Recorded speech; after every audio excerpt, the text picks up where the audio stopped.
Shalom Bapak Ibu Saudara-saudari yang dikasihi oleh Tuhan. Merupakan suatu kesempatan yang sangat luar biasa di mana kita pada pagi hari ini bisa kembali untuk memuji dan memuliakan nama Tuhan. Ada ditampilkan di layar untuk para petugas minggu depan. Kiranya setiap mereka yang dipercayai dapat melayani dengan sungguh hati dan juga sukacita. Ada juga tampilan di layar untuk persembahan secara online, dapat diberikan langsung kepada bendahara gereja apabila ingin langsung secara tunai. Ada ayat firman Tuhan yang diambil pada pagi hari ini dari Mazmur 4 ayat 6. Persembahkanlah korban yang benar dan percayalah kepada Tuhan. Kita ada sampai pada saat ini semua karena kasih dan kemurahan Tuhan. Oleh karena itu, marilah kita mempersembahkan hati dan jiwa kita sebagai persembahan yang hidup kepada Tuhan dan ucapkanlah syukur kepada Tuhan. Hendak juga kita senantiasa percaya kepada Tuhan agar kiranya berkat-Nya melimpah atas kehidupan kita. Selamat menikmati ibadah minggu pada pagi hari ini. Tuhan Yesus memberkati. Shalom. Shalom, selamat pagi saudara-saudari yang dikasihi Tuhan. Kembali lagi kita bertemu di dalam ibadah online. Kita bersyukur, kita mau terus datang memuliakan nama Tuhan. Hingga pada saat ini Tuhan terus mengaruniakan kita kesehatan, hingga kita masih boleh tetap datang kepada Tuhan. Mari saya undang semua jemaat untuk bangkit berdiri. Kita sama-sama membaca pengakuan iman rasuli. Aku percaya kepada Allah, Bapa yang Maha Kuasa, Khalik langit dan bumi, dan kepada Yesus Kristus, anaknya yang tunggal, Tuhan kita, yang dikandung daripada Roh Kudus, lahir dari anak darah Maria, yang menderita sengsara di bawah pemerintahan Pontius Pilatus, disalibkan, mati dan dikuburkan. Pada hari yang ketiga, bangkit pula dari antara orang mati, naik ke surga, duduk di sebelah kanan Allah, Bapa yang Maha Kuasa, dan dari sana Ia akan datang untuk menghakimi orang yang hidup dan yang mati. Aku percaya kepada Roh Kudus, gereja yang kudus dan am, persekutuan orang kudus, pengampunan dosa, kebangkitan orang mati, dan hidup yang kekal. Amin. Responsoria. Saudara-saudara, kami hendak memberitahukan kepada kamu tentang kasih karunia yang dianugerahkan kepada jemaat-jemaat di Makedonia. Selagi dicobai dengan berat dalam pelbagai penderitaan, sukacita mereka meluap dan meskipun mereka sangat miskin, namun mereka kaya dalam kemurahan. Aku bersaksi bahwa mereka telah memberikan menurut kemampuan mereka, bahkan melampaui kemampuan mereka. Dengan kerelaan sendiri mereka meminta dan mendesak kepada kami, supaya mereka juga beroleh kasih karunia untuk mengambil bagian dalam pelayanan kepada orang-orang kudus. Mereka memberikan lebih banyak daripada yang kami harapkan. Mereka memberikan diri mereka pertama-tama kepada Allah, kemudian oleh karena kehendak Allah juga kepada kami. Sebab itu kami mendesak kepada Titus, supaya ia mengunjungi kamu dan menyelesaikan pelayanan kasih itu, sebagaimana ia telah memulainya. Maka sekarang sama seperti kamu kaya dalam segala sesuatu, dalam iman, dalam perkataan, dalam pengetahuan, dalam kesungguhan untuk membantu, dan dalam kasih-Mu terhadap kami, demikianlah juga hendaknya kamu kaya dalam pelayanan kasih ini. Ku mengatakan hal itu bukan sebagai perintah, melainkan dengan menunjukkan usaha orang-orang lain untuk membantu. Aku mau menguji keikhlasan kasih kamu. Kita baca bersama. Karena kamu telah mengenal kasih karunia Tuhan kita Yesus Kristus, bahwa Ia yang oleh karena kamu menjadi miskin, sekalipun Ia kaya, supaya kamu menjadi kaya oleh karena kemiskinannya. Amin. Terpujilah Tuhan yang mempunyai firman. Kita bersyukur pada hari ini, kita semua terus diberkati, kita semua terus boleh datang, boleh kita terus memuliakan nama Tuhan. Tuhan begitu baik, Tuhan begitu luar biasa di dalam hidup kita. Kita mau terus angkat pujian ini sebagai penyembahan kita kepada Tuhan. Mari kita sama-sama memuji Dia, karena kita memiliki Allah yang luar biasa dalam hidup kita.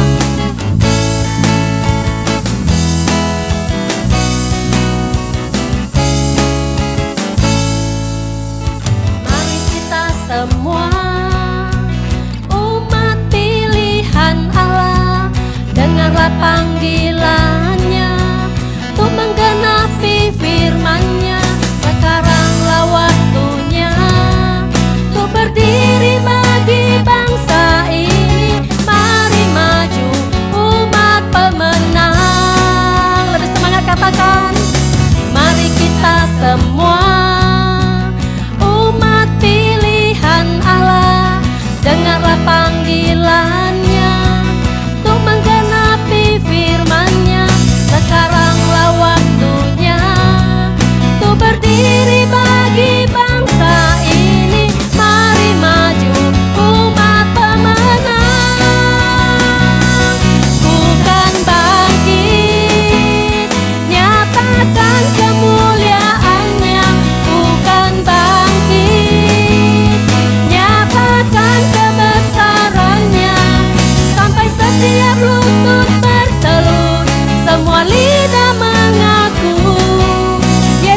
Kristus dialah Tuhan, Raja segala raja. Dialah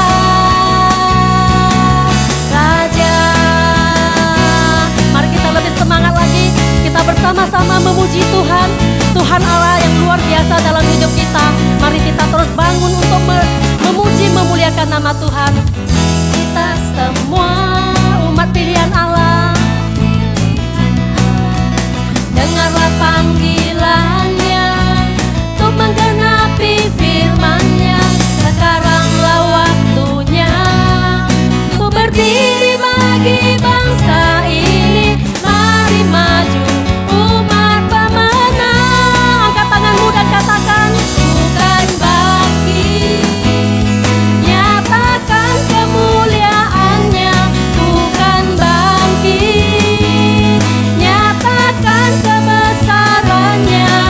Sampai setiap lutut bertelut, semua lidah mengaku Yesus Kristus dialah Tuhan, Raja segala raja.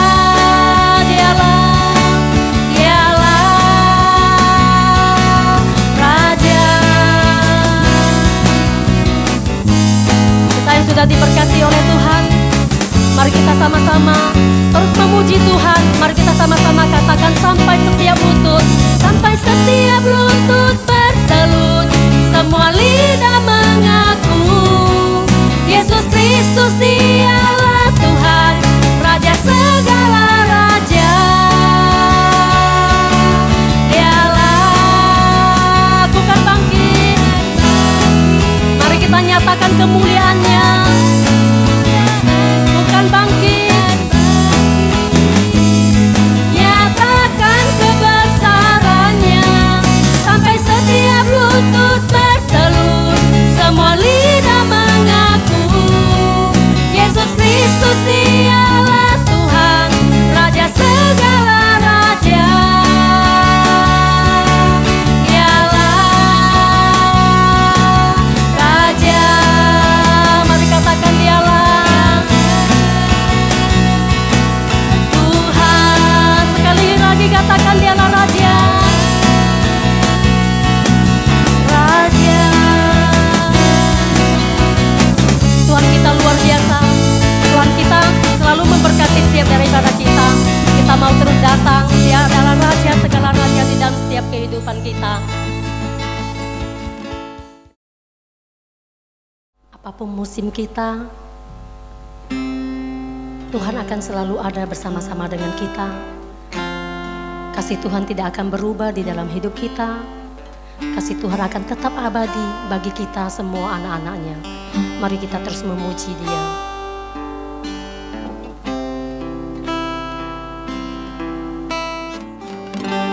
Musim akan selalu berganti, kasih Tuhan tetap abadi,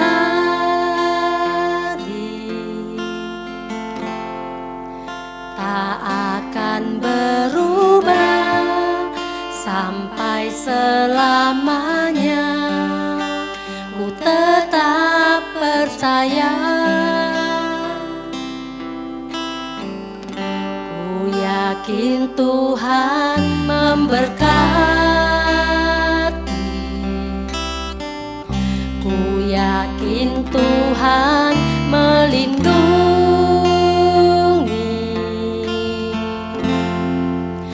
Burung di udara Tuhan pelihara, karena kasih-Nya. Tuhan selalu menolongku, selalu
bersyukur atas lawatan dan kasih Tuhan dalam hidup kami.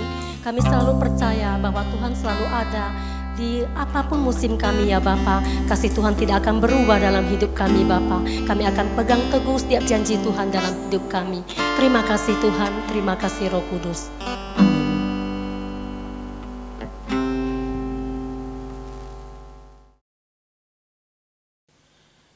Saudara-saudara, sebelum kita bersama-sama belajar kebenaran firman Tuhan, mari kita tundukkan kepala, terlebih dahulu kita berdoa.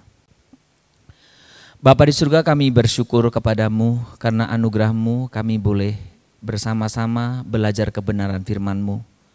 Sekalipun kami dipisahkan oleh jarak yang jauh, tetapi karena anugerah teknologi ini kami boleh saling menyapa dan kebenaran firman-Mu boleh diberitakan.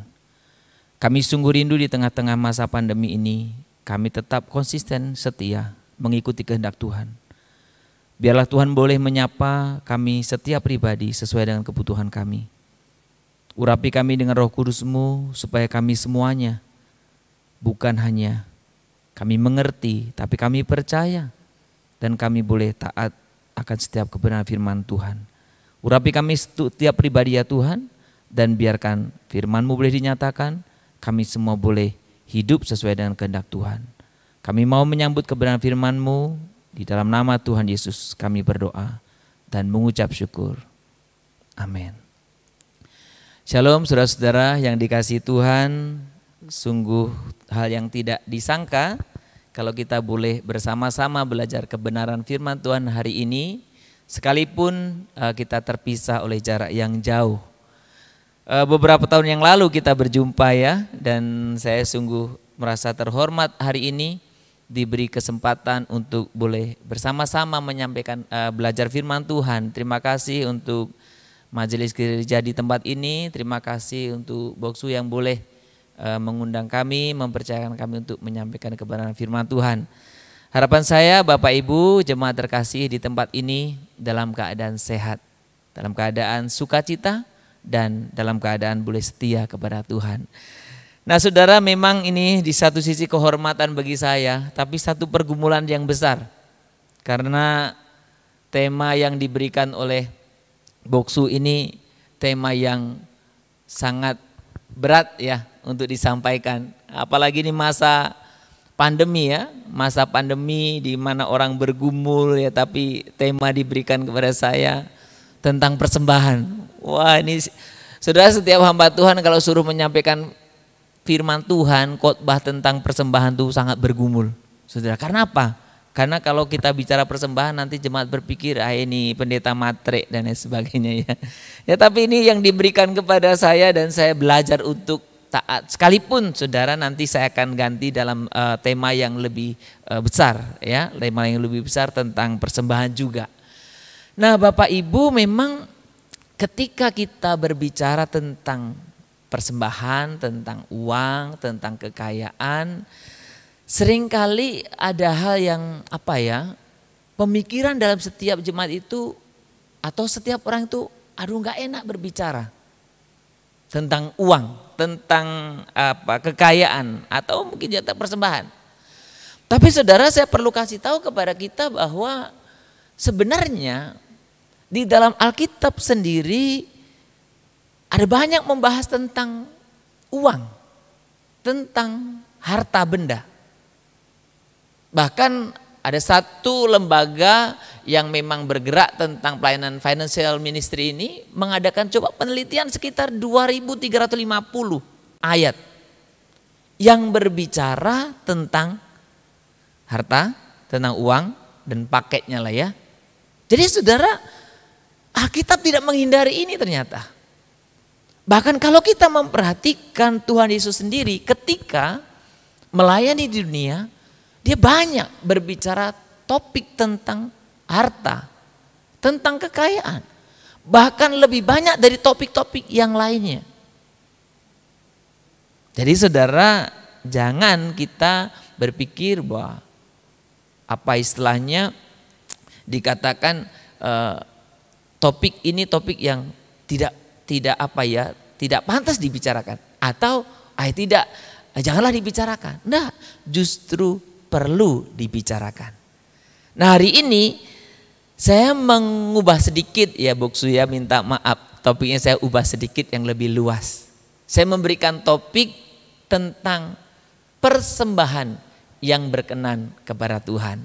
Tetap persembahan juga, tapi saya berikan yang lebih luas. Persembahan yang berkenan di hadapan Tuhan. Ya saudara, kita langsung saja saudara belajar bersama-sama. Mari kita membuka Alkitab kita dari 1 Tawarikh pasal 29. Kita akan membaca ayat yang ke-10 sampai dengan ayat yang ke-18. Kalau Bapak Ibu sudah mendapatkannya, kita akan mengikuti bersama-sama dari Alkitab kita.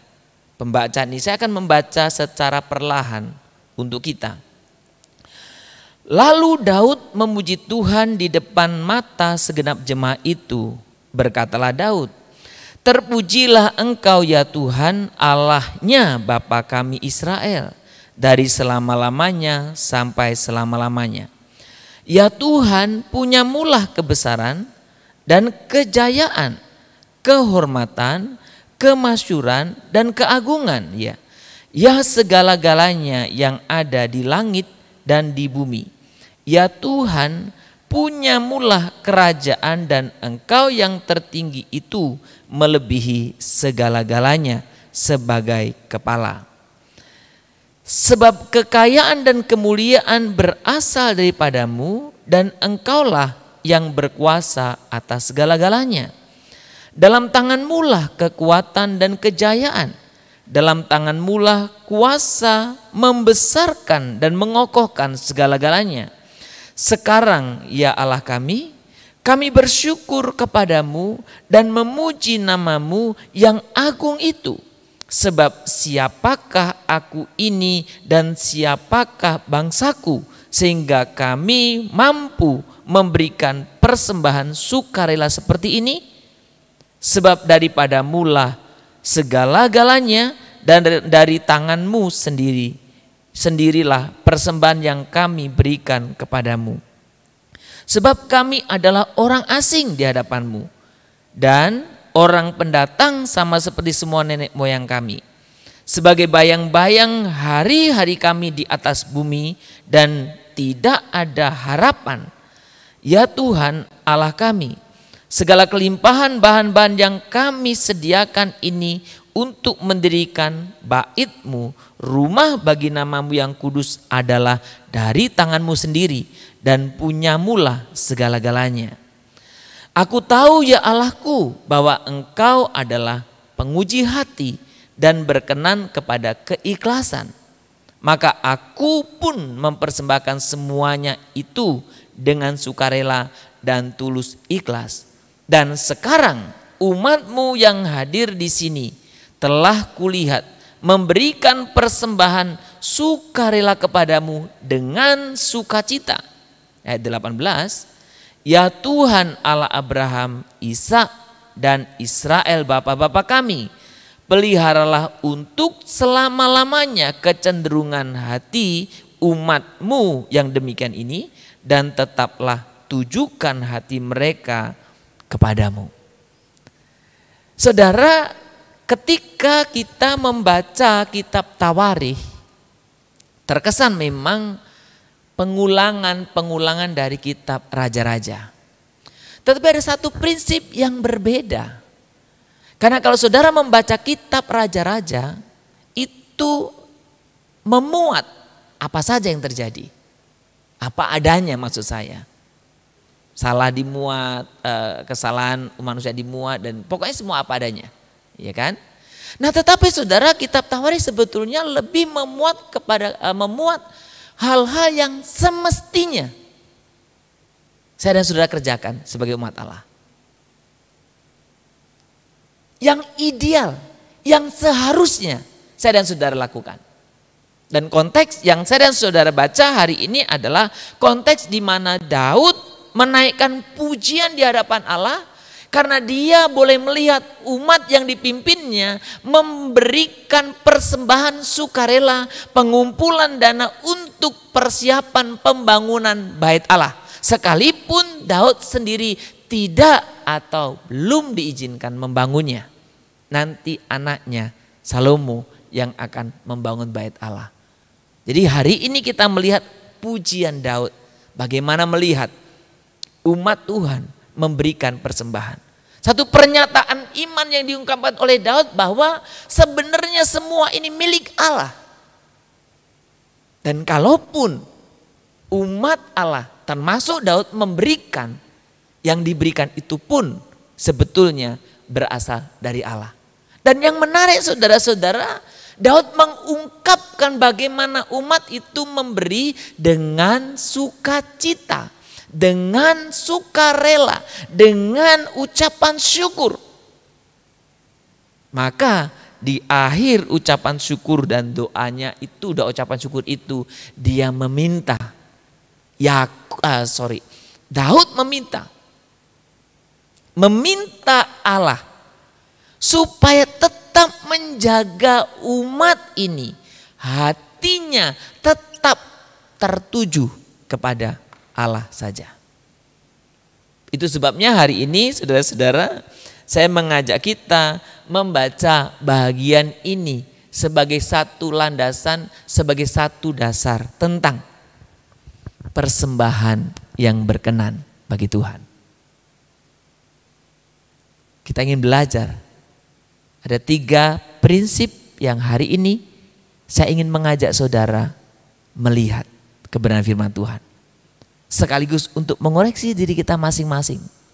Sejauh mana sikap kita atau pemahaman kita atau perilaku kita selama ini dalam hal memberikan persembahan.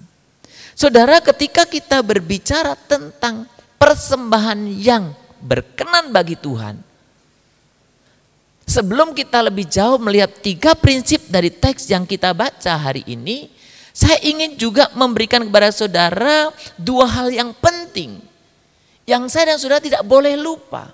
Kebenaran yang menyangkut, yang sehubungan dengan teks yang kita baca. Apa itu? Di dalam Mazmur pasal 24 ayat 1 dikatakan apa? Tuhanlah yang empunya bumi serta segala isinya, dan dunia serta yang diam di dalamnya. Jadi saudara, pemahaman bahwa Allah pemilik segala sesuatu, Allah pemilik alam semesta dan segala sesuatu yang ada di dalamnya, ini sangat penting dan sangat mendasar bagi kita. Berarti tidak ada satupun yang bukan miliknya. Artinya berarti sebenarnya Allah tidak butuh apa-apa toh dari kita. Kalau berbicara memberi. Yang kedua, saudara, kebenaran yang kedua yang saya dan saudara sebagai orang percaya harus lebih pahami lagi. Selain alam semesta ini adalah milik Allah, tetapi perhatikan. 1 Korintus 6 ayat 20 dikatakan apa?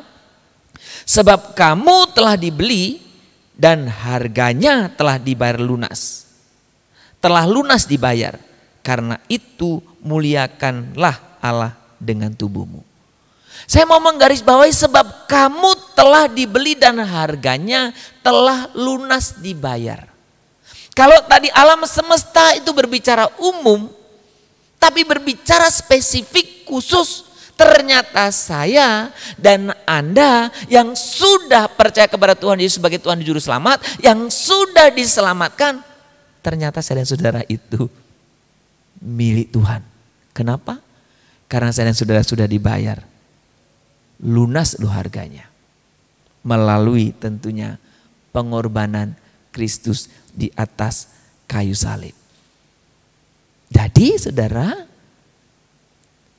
persembahan yang bagaimana yang Tuhan inginkan dari kita? Persembahan yang seperti apa yang boleh berkenan di hadapan Tuhan? Sebagaimana ungkapan Raja Daud.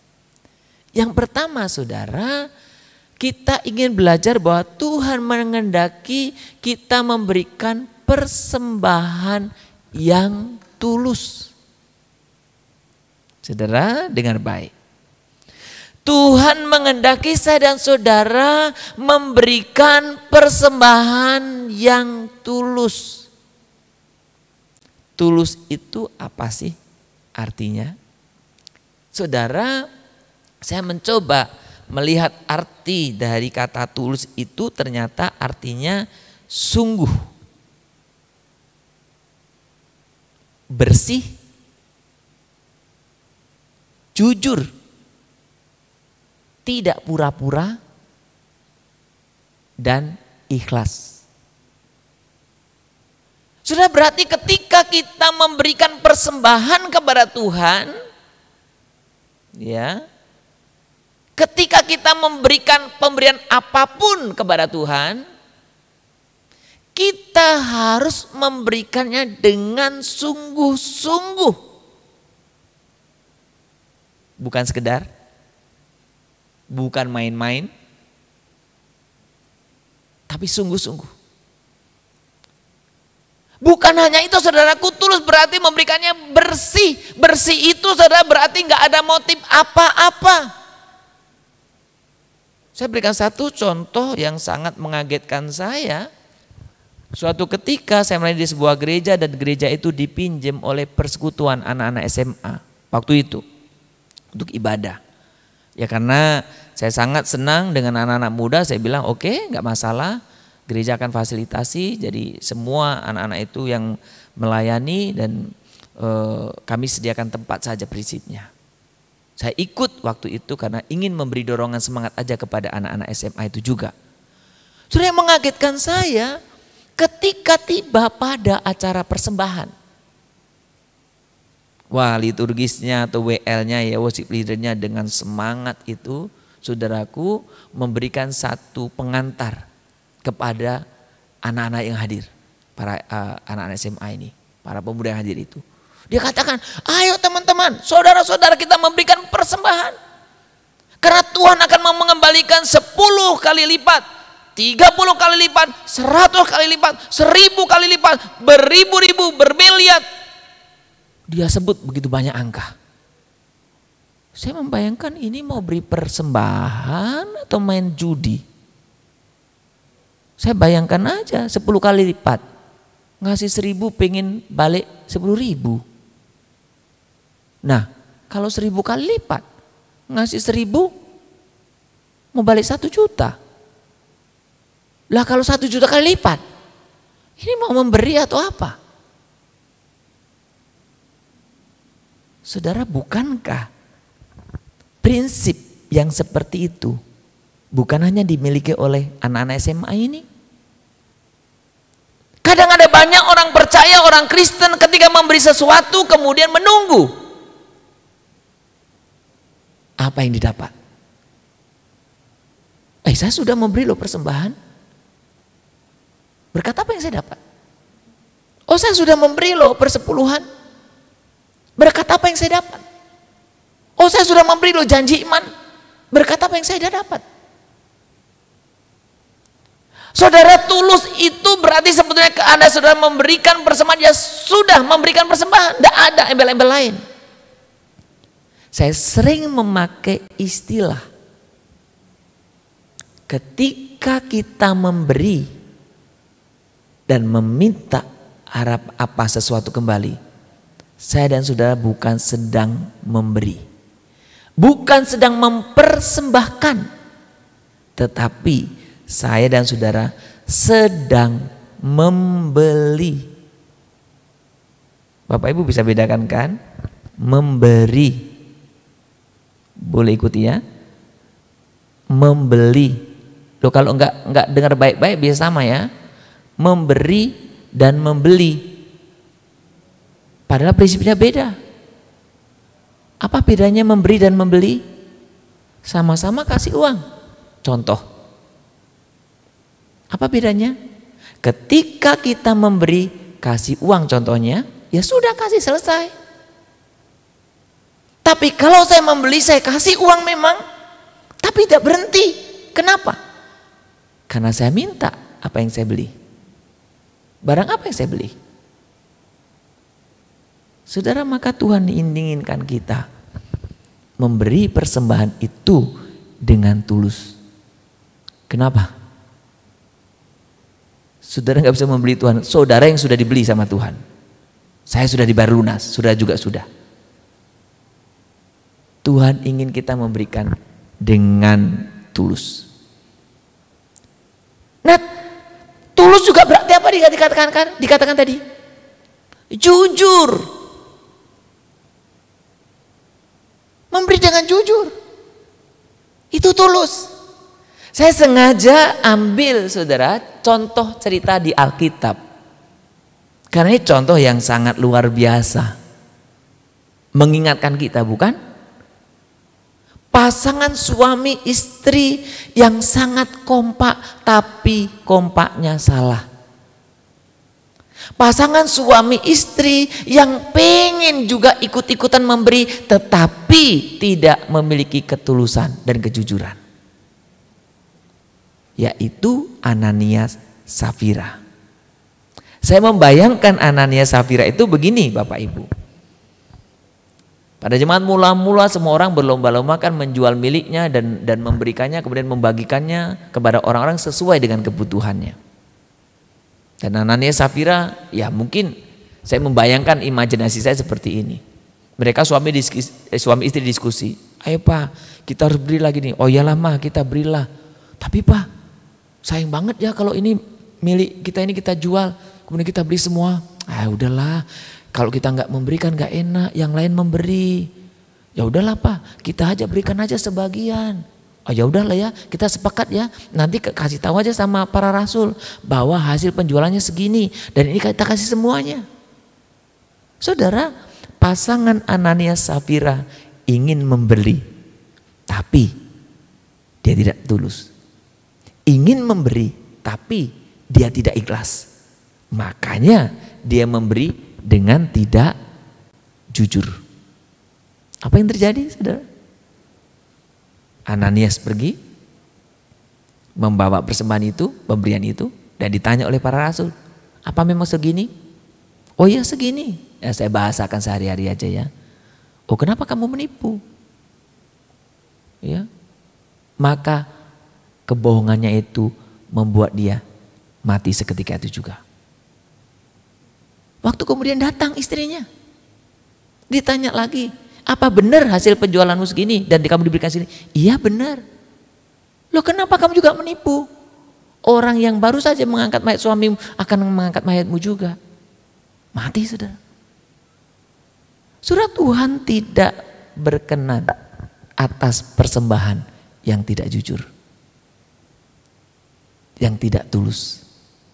Suatu ketika saya ada bertanya kepada seorang pendeta di daerah Sumatera Utara ya, cerita ini. Karena di gereja itu ada tulisan papan, daftar. Ada nama si A, si B, si C. Ditulis di atas itu daftar persepuluhan. Ya. Kemudian saya lihat di bawahnya itu nama si A, si B, si C itu. Dan angkanya sangat-sangat mengagetkan saya. Kenapa? Karena si A, si B, si C itu kalau ke gereja saya tahu naik mobil. Tapi angka persepuluhannya di situ dimuat. Ada 100.000, ada 50.000. Saya bayangkan, apa mungkin gaji atau pendapatan 500.000 bisa memelihara mobil? Jadi saya tanya kepada Pak Pendeta, Pak Pendeta, itu daftar di depan gereja itu apa? Saya tanya begitu. Pak Pendeta bilang, oh itu daftar persepuluhan. Saya bilang, Pak Pendeta, masa persepuluhan mereka kecil-kecil, apakah memang mereka pendapatan kecil? Setelah diskusi yang panjang, Pak Pendeta akhirnya ngomong, ya itu memang seperti uang bulanan lah, seperti itu. Saya bilang, Pak Pendeta, sebaiknya itu diganti plakatnya. Jangan daftar persepuluhan, tulis aja persembahan bulanan. Kenapa? Kalau Anda tulis persepuluhan tapi isinya tidak persepuluhan berarti tidak jujur. Tuhan berkenan atas persembahan yang tulus. Tulus itu jujur. Tulus itu ikhlas. Tidak pura-pura. Kalau Anda memberikan persepuluhan. Kalau Anda belum memberikan persepuluhan, ya tulis bukan persepuluhan. Kalau Anda memberikan apa? Sesuailah apa yang Anda ingin berikan. Ini yang pertama ya. Jadi ketika Daud memuji Tuhan dikatakan, karena orang-orang atau umatmu ini memberikan dengan tulus ikhlas. Jadi Tuhan ingin Anda dan saya memberikan persembahan yang tulus. Yang kedua saudara, kalau saudara memperhatikan ayat yang ke-14 dan juga ayat yang ke-16 dikatakan apa? Memberikan yang terbaik. Saudara, memberikan yang terbaik. Saya jadi ingat satu cerita. Suatu ketika ada seorang pemuda datang ke gereja. Dia datang, dia duduk dan ya seperti biasa duduk dengan banyak orang ya. Nah pas giliran memberikan persembahan, aduh dia lupa mempersiapkannya. Kemudian dia ambil dompet, ya dia ambil dompet, kemudian dia coba cari, ya cari biasalah ya cari uang pecah. Akhirnya dia ambillah uang 2.000 rupiah. Pada waktu dia mengambil uang 2.000 rupiah itu, dari belakang menepuk punggungnya. Ada bapak-bapak dari belakang menepuk punggungnya. Dibetulkan tuk tuk tuk gitu ya. Kemudian bapak yang dari belakang ini ngasih dia uang 100.000. Wah, pemuda ini, wah bapak ini baik hati sekali ya. Dia ngasih saya uang 100.000 untuk diberikan persembahan pada gereja itu. Jadi akhirnya pemuda itu memberikan persembahan 100 ditambah uang 2.000 tadi. Tapi dalam hatinya berkecamuk, wah kenapa bapak ini baik sekali? Kenapa bapak ini baik sekali? Jadi selesai persembahan itu, pokoknya hatinya penuh dengan pertanyaan. Tibalah kebaktian itu selesai dan pemuda ini tidak sabar lagi untuk bertanya. Kenapa bapak itu begitu baik? Dia mengasih uang kepadanya untuk diberi persembahan. Selesai ibadah, salam-salam dan dia langsung menuju ke bapak ini. Dia tanya, Pak, terima kasih Pak. Bapak baik sekali memberikan uang saya 100.000 untuk persepuluhan, untuk persembahan. Apa yang dikatakan bapak ini? Nah, itu bukan uang saya. Tadi waktu kamu ambil dompet, uangmu jatuh 100.000. Jadi saya kasih ke kamu. Wah, dalam hatinya berarti saya memberikan 102.000 kepada Tuhan. Saudara, Tuhan ingin kita memberikan yang terbaik. Tapi kenyataannya apakah saya dan saudara memberikan yang terbaik? Tuhan ingin kita memberikan yang paling bagus. Tapi kenyataannya apakah saya dan saudara memberikan yang paling bagus? Ada banyak nyanyian yang mengajar kita untuk memberi yang terbaik. Setiap pemimpin kebaktian juga ketika mau memberi persembahan, Bapak Ibu mari kita memberikan persembahan yang terbaik buat Tuhan. Pertanyaan saya, apakah ketika pembawa acara, pemimpin pujian mengatakan mari memberi yang terbaik, engkau memberi yang terbaik?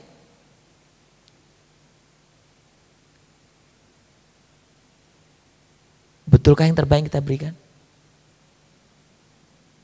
Saudara, kalau saudara memahami dua prinsip yang saya katakan di depan tadi.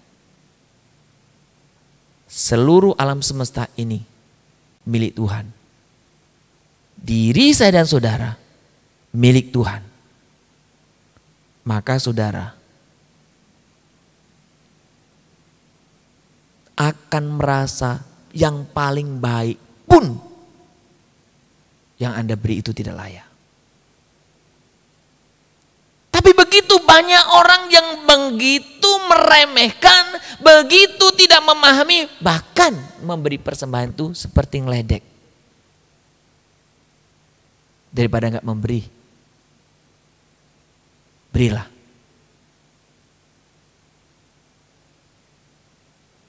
Apakah bisa dikatakan yang terbaik ketika di dompetmu begitu banyak isinya dan kamu ambil yang 5.000?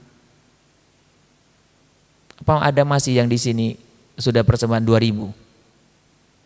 Parkir pun enggak diterima 2.000 itu.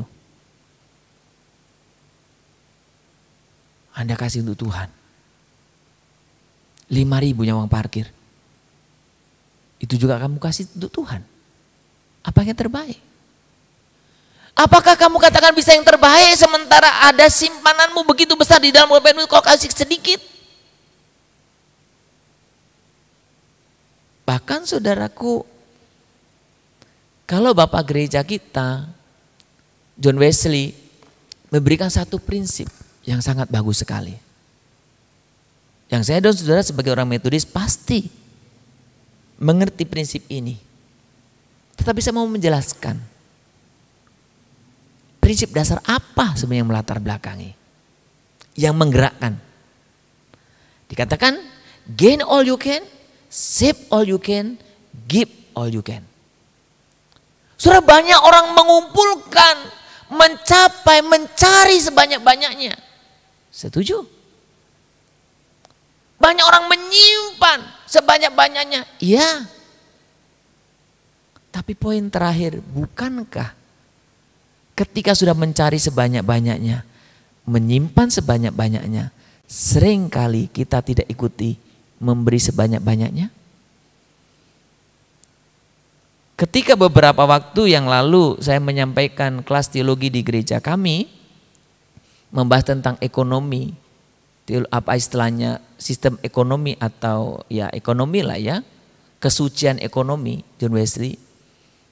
Dan ketika saya membahas tentang ini, ternyata prinsip ini, gain all you can, save all you can, give all you can, lebih didasari kepada apa? Give all you can. Kenapa saya harus mencari sebanyak-banyaknya? Kenapa saya harus menyimpan sebanyak-banyaknya? Supaya saya bisa memberikan sebanyak-banyaknya. Maka saya ada kutip ini, salah satu statementnya. Allah memperkaya bukan terutama untuk meningkatkan standar hidup saya, melainkan untuk meningkatkan standar persembahan saya. Anda bisa tangkap prinsipnya ya. Jangan masih sekolah 5.000, kuliah 5.000 persembahannya.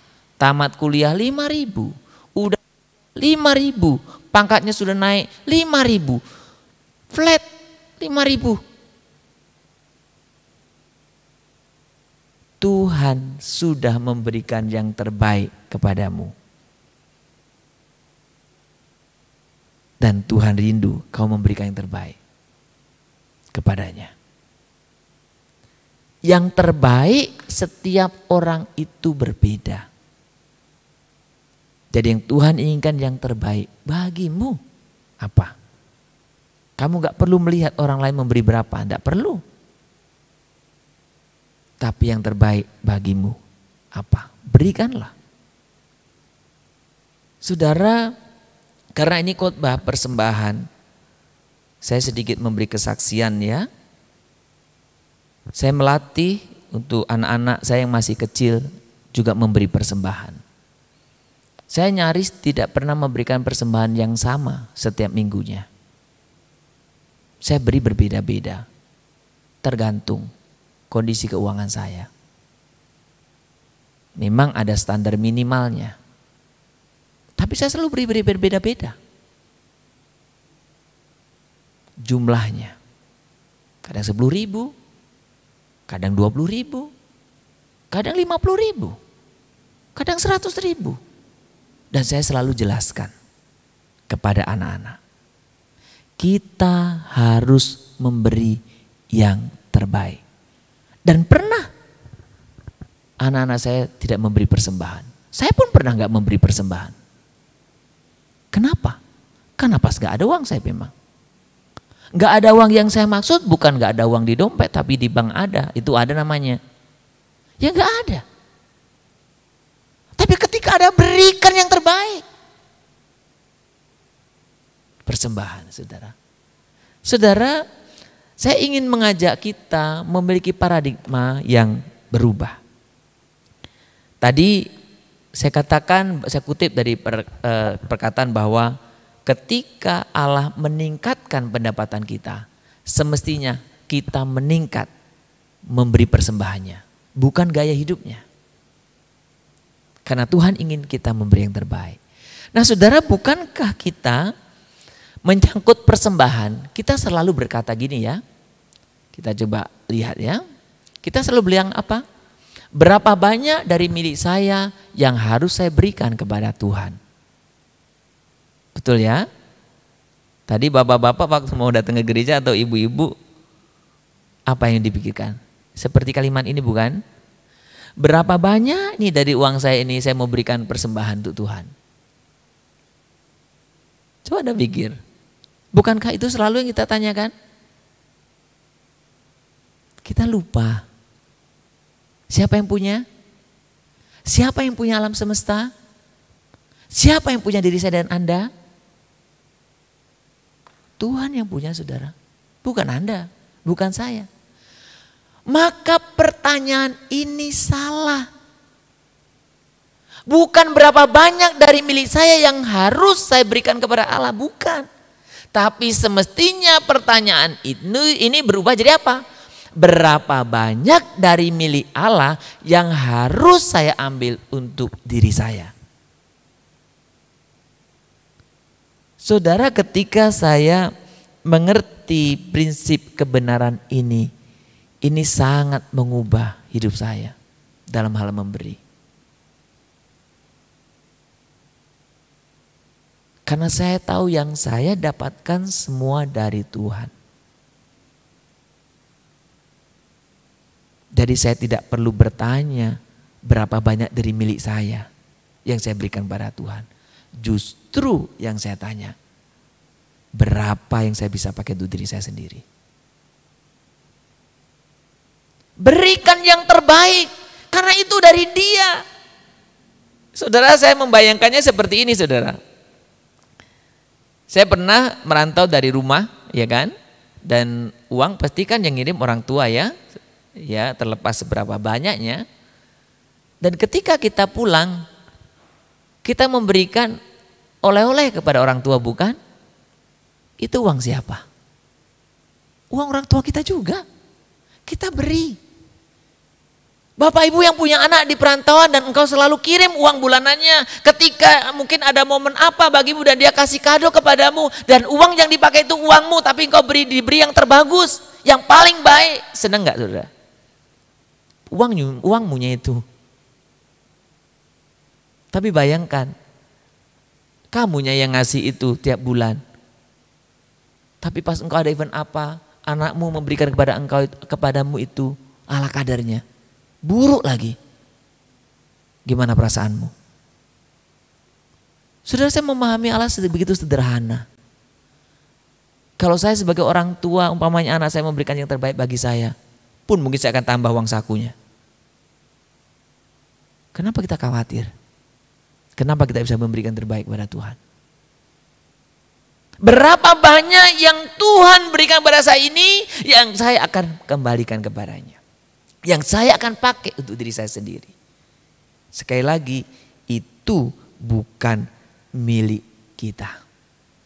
Jadi prinsip yang kedua, persembahan yang Tuhan berkenan adalah persembahan yang terbaik, bukan asal-asal. Saudara, yang terakhir, ketika Daud menaikkan pujian ini, ayat 8 dikatakan gini, ya Tuhan Allah Abraham, 18 ya, ya Tuhan Allah Abraham, Ishak dan Israel bapa-bapa kami, peliharalah untuk selama-lamanya kecenderungan hati umatmu yang demikian ini, dan tetaplah tunjukkan hati mereka kepadamu. Saudara, ketika kita berbicara tentang persembahan, sebetulnya bukan masalah uang.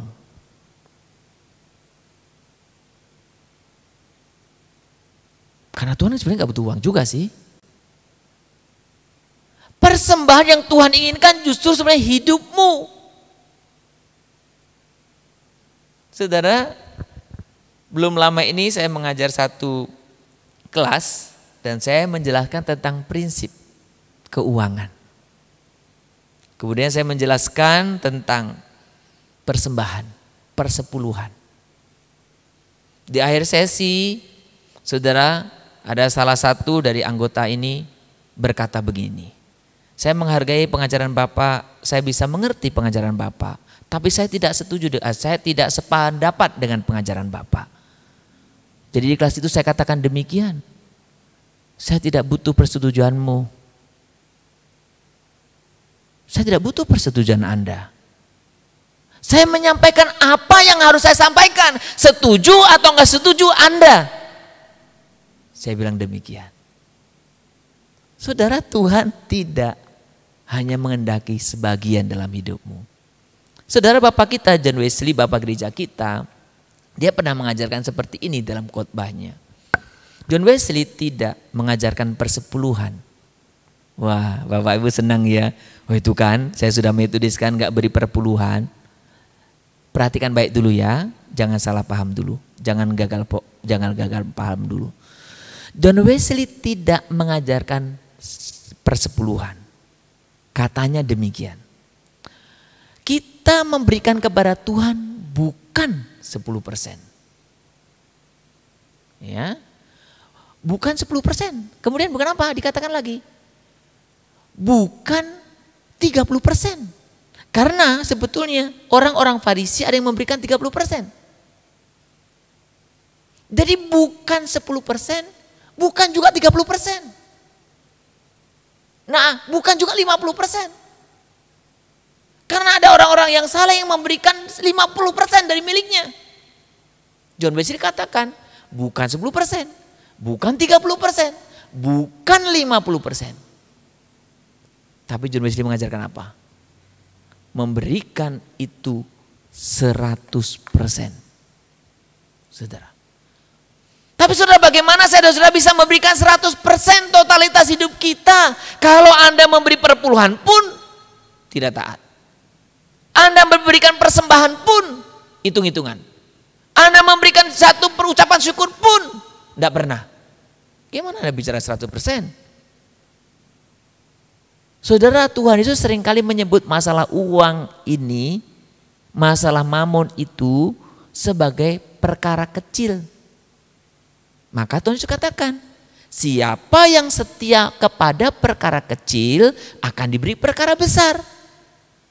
Kalau masalah uang, masalah mamon kita nggak bisa dipercaya oleh Tuhan, kita nggak bisa taat, bagaimana Tuhan mau memberikan perkara yang besar?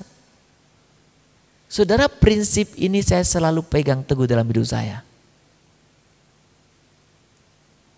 Karena mamon uang itu perkara kecil. Kalau saya nggak bisa lagi dipercaya masalah uang, bagaimana Tuhan mau percaya kepada saya perkara yang besar? Saudara, Tuhan ingin persembahan kita bukan sekedar uang, tapi persembahan itu ada totalitas hidup kita. Hati yang tetap tertuju kepada Allah.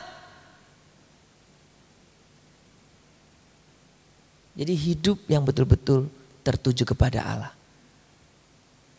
Saudara, saya ingin membagikan bagaimana Bapak gereja kita ketika dia mengelola keuangannya. Ya, karena ini kita belajar juga ya, bagaimana John Wesley mengelola keuangannya yang luar biasa. Dia mendapat gaji pertamanya itu 30 pounds karena dia di Inggris ya.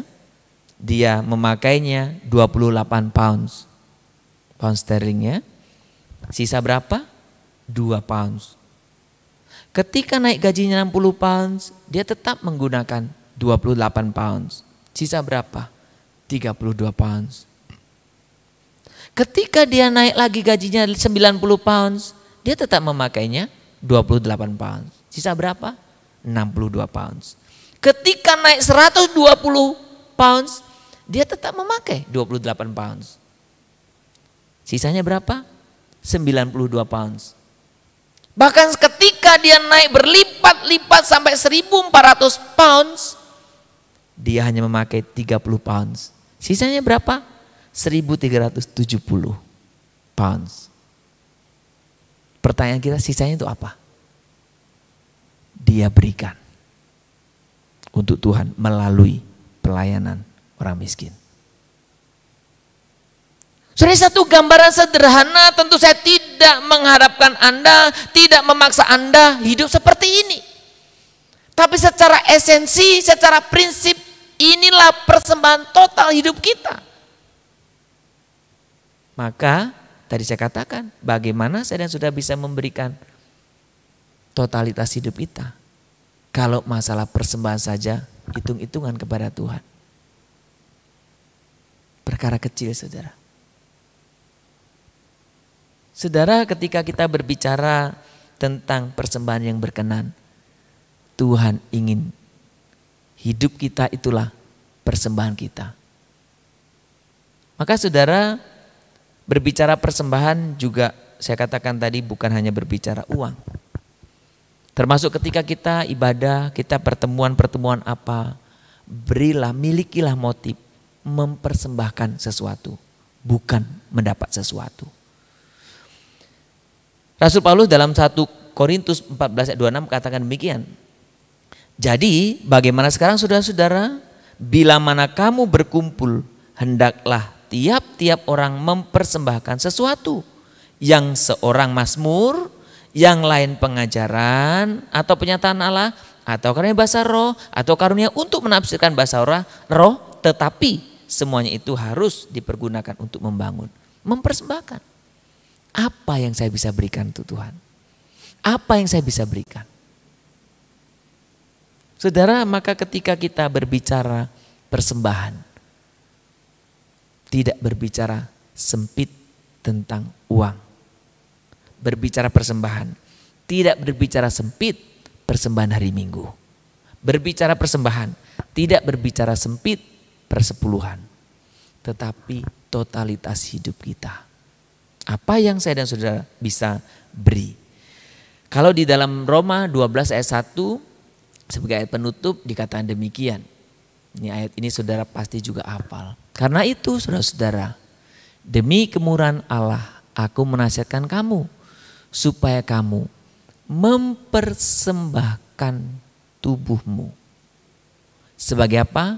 Persembahan yang hidup, yang kudus dan yang berkenan kepada Allah. Itu adalah ibadahmu yang sejati.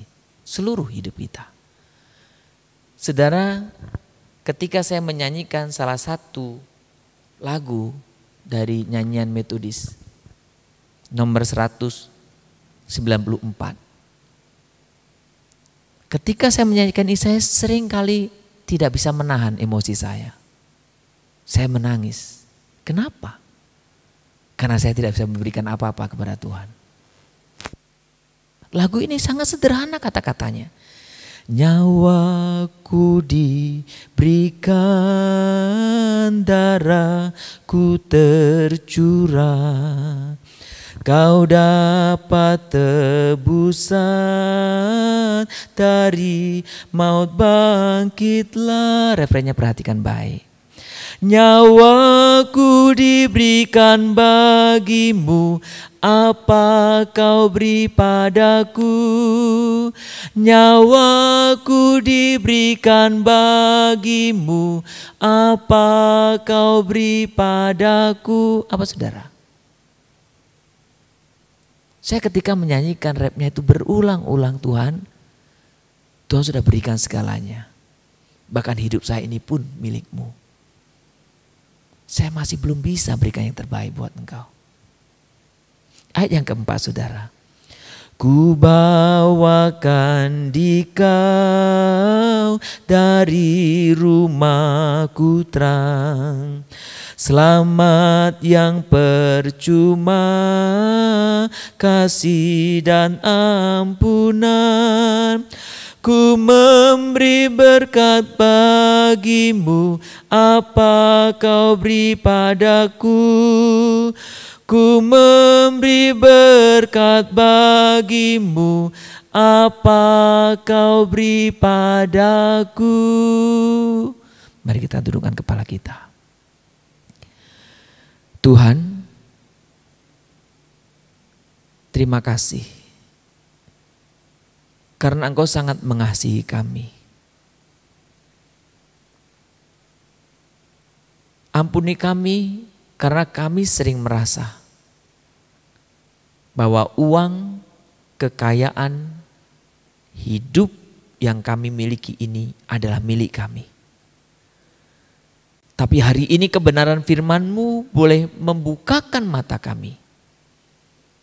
Bahwa ternyata alam semesta ini, bahkan hidup kami, hidup saya, harta, uang dan apapun yang ada pada diri saya adalah milik-Mu. Tuhan ampuni kami karena Tuhan sudah memberikan nyawa kepada kami, tapi kami tidak memberikan apapun. Tuhan ampuni kami karena Tuhan sudah memberikan berkat demi berkat setiap hari buat kami, tapi kami tidak memberikan apapun di hadapan-Mu. Biarkan kebenaran firman-Mu hari ini membuat kami boleh menyadarinya. Tuhan tolong saya untuk saya bisa memberikan yang terbaik. Memberi dengan tulus. memberi yang terbaik, bahkan memberi totalitas hidup kami. Berkati kami semua Tuhan, pimpinlah kami. Biarkan kami menjadi orang-orang yang hati kami, hidup kami tetap tertuju kepada Tuhan saja. Terima kasih Tuhan untuk kebenaran firman Tuhan ini. Dan biarkan Roh Kudus-Mu yang terus mengajari kami untuk hidup dan taat kepada setiap kebenaran firman-Mu. Inilah hidup kami ya Tuhan. Kami ingin persembahkan buat kemuliaan-Mu. Di dalam nama Tuhan Yesus yang sudah menebus kami. Kami berdoa dan kami ingin mempersembahkan hidup kami sebagai persembahan yang hidup. Amin. Bapak Ibu Saudara-saudari, kita akan menutup ibadah kita. Mari kita bangkit berdiri. Kita sama-sama mengucapkan doa Bapa kami. 我们在天上的父，愿人都尊父的名为圣，愿父的国降临，愿父的旨意行在地上，如同行在天上。我们日用的饮食，今日赐给我们，赦免我们的罪，如同我们赦免的罪我们的人，不叫我们一见试探。拯救我们脱离凶恶，因为国度、权柄、荣耀，全是父的，直到永远。阿门。普天之下，万国万民，齐声赞美父子圣灵，三位一体，同用同尊，万有之源，万福之本。Amin. Mari kita terima berkat yang berasal daripada Tuhan saja. 但愿我主耶稣基督的恩惠，天父上帝的慈爱，以圣灵的感动，常与我们同在，从今时直到永永远远。Kiranya kasih karunia daripada Tuhan kita Yesus Kristus, pengasihan dari Allah Bapa, persekutuan dengan Roh Kudus yang senantiasa menyertai kita sekalian, mulai saat ini, besok sampai selama-lamanya. Amin. Amin. Amin. Amin.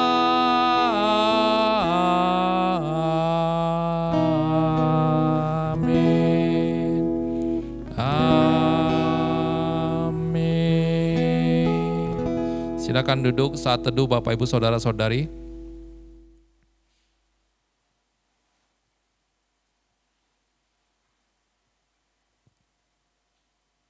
Baik, selamat pagi, selamat hari Minggu, shalom, dan kiranya Tuhan yang memberkati kita dalam segala aktivitas yang kita lakukan dalam satu minggu hari ini.